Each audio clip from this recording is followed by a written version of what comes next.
Write me a 2,000-word essay on artificial intelligence in the next 5 years.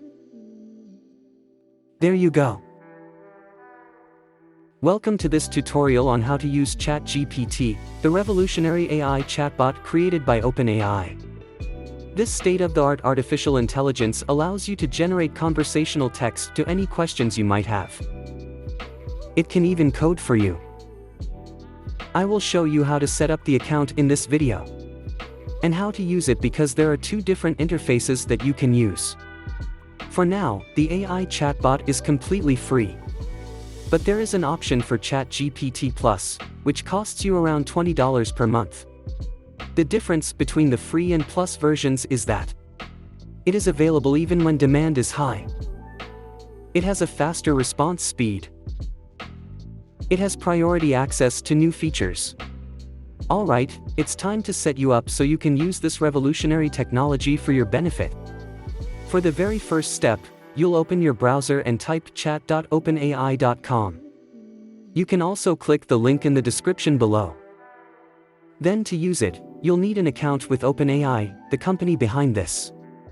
So click Sign Up to create an OpenAI account. Here you fill out a new email, or you could just sign up with Gmail. Pick a password, and after verifying your email and the phone that connects with your account, you're ready to go. And now, if you log in at chatOpenAI.com, you will see this interface. And this is the basic interface. And now you can start asking it questions. But I want to show you another way to access this, because this is the user-friendly way.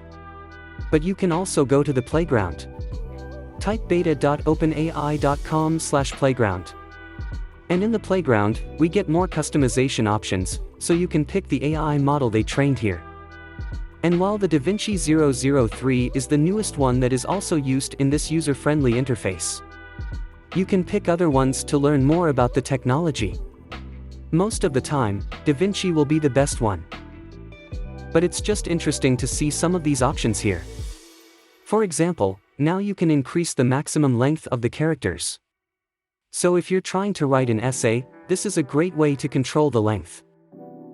And while you could just use this and say, write me a 2,500-word essay on artificial intelligence in the next 20 years. There you go. Some of these manual controls can be useful. And here is the killer feature that I'll end this with. You can load these presets. And these presets can be fantastic starting points for exploring the Chat GPT.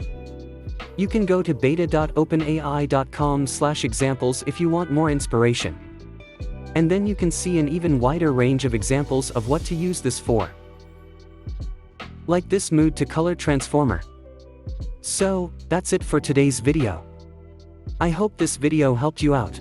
I will see you soon.